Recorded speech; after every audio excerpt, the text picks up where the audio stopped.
living abroad and still using a normal Indian savings account, you could be violating Indian banking rules without even realizing it.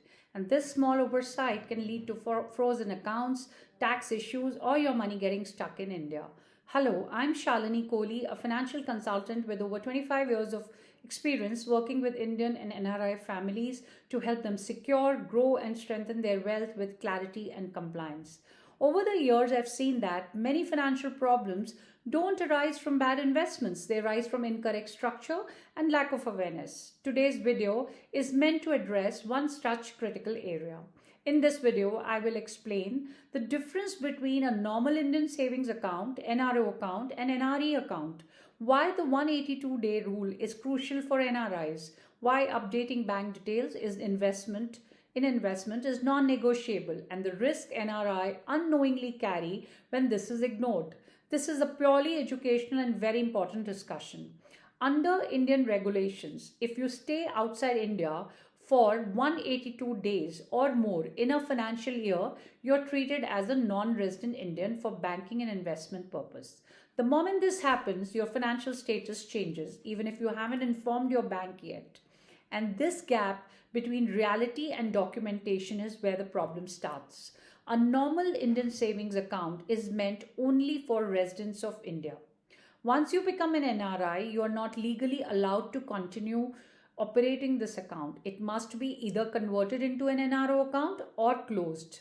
If this is ignored, banks can restrict or freeze the account, usually when a large transaction, audit, or a verification comes up. An NRO account is used to manage income earned in India, such as rent, pension, interest, dividends. It can be held jointly with a resident Indian, which is useful for family support. Income in an NRO account is taxable in India, and TDS generally applies. Repatriation is allowed, but within limits and after documentation. An NRE account is meant for income earned outside India. Money in an NRE account is fully repatriable, is tax-free in India, can be efficiently used for investments. This tax-free status applies only and only as long you have an NRI status valid. Why updating bank details in an investment is critical, as many NRIs update their bank account but forget to update their investments.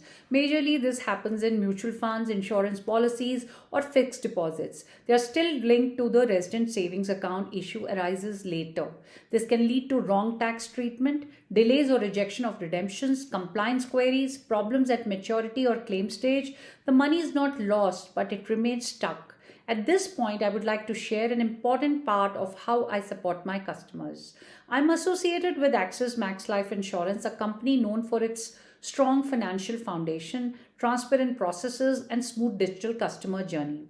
Today, clients can complete the buying process digitally. They can even clearly understand features, benefits, and costs upfront, track documentation and policy issuance. This all happens in a very, very smooth process in a matter of short duration of just about 15 minutes, and experience completely transparency at every stage. This becomes especially important for NRIs where clarity, compliance, and remote access are essential.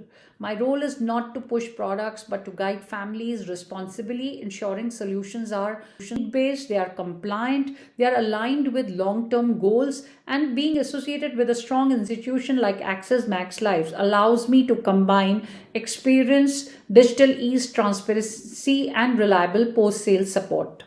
What every NRI should do.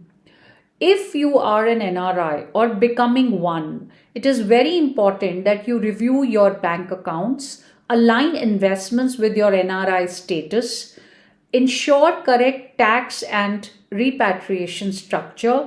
If you are unsure whether your structure is correct, it's worth getting it reviewed once from a professional. Decisions today prevent complications tomorrow.